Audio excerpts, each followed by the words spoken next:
arsye, duke parë një kryeministër sot, i cili u mundua të viktimizohej për të shpërqendruar opinionin publik nga protestat që po ndodhin, unë mendoj që shqiptarët nuk bien prej viktimizimit të zotit Rama, se zoti Rama është aktor. Dhe sa herë kemi parë zotin Rama të bëj këto, mbani mend protestën studentore, unë besoj se shqiptarët nuk duhet të bien pre. Patjetër që zoti Rama është në ditët e tij më të vështira, është në ditët e tij më të këqija, për shumë arsye. Çështja e Zvërnecit besoni që do t'i hapi shumë problematika, të cilat zoti Rama e ka të qartë tashmë, por besoj që një shtetar, sa ai nuk është shtetar, fatkeqësisht, një njeri që merr përsipër për të drejtuar një shtet, për të drejtuar shqiptarët, për t'i qeverisur, se qeverisje ne nuk kemi. Kur them unë për qeverisje, unë flas që të funksionojnë institucionet. Sot institucionet nuk funksionojnë, por fatkeqësisht sot kemi një kryeministër i cili ka ardhur në pushtet me votat e krimit, ka ardhur në pushtet me votat e korrupsionit. Kemi një kryeministër në mandatin e 4 ku në një vend normal demokratik nuk do duhej të ishte në pushtet dhe mendoj që prandaj dhe i kanë plas në gjitha drejtimet skandalet, i kanë plas protestat. Po kush opozita këtu tani? Dhe dakord jam me ty unë. Mund të ketë 1, 2, 3, 4. Opozita është dhe ka qenë në protesta, opozita është dhe ka qenë në denoncime.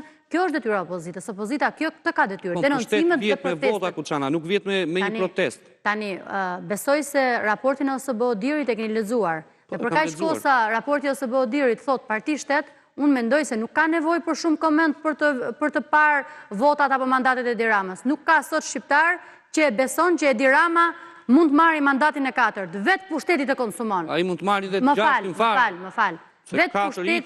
Vetë pushteti të konsumon. Pra, kjo është e qartë që Edi Rama e ka mbajt pushtetin me çfarë do lloj arme, duke ofruar interesa publike dhe prona publike. E di si i ka kthyer pronat publike Edi Rama, i ka kthyer si pronat privat. Më fal, një sekondë. Pronën në Surrel, më fal.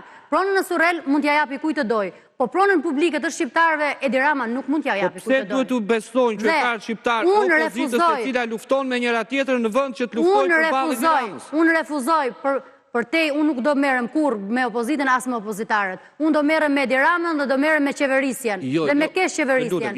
Unë do merrem me ata qytetarët e Zvërnecit që tërhiqen zvarr atje. Dhe në një vend evropian ku Shqipëria kërkon të jetë pjesë e familjes madhe europiane, qytetarët nuk tërhiqen zvarr në interesat oligarkike. Të lutem. PD-ja, unë po them, PD-ja ka pas reagimet e veta, do të ketë reagimet e veta, do të jetë në protesta për këtë gjë, do të jetë, këto janë reagimet. Pra, më lejoni t'ju them që në momentin që një qytetar shqiptar tërhiqet zvarr në ato pamje që ne kemi parë, unë nuk mendoj se kjo është Shqipëria që i ngjan një vendi evropian. Dhe kryeministri i vendit në një vend normal, pas tyre skandaleve do duhet të kishte dhënë dorëheqje.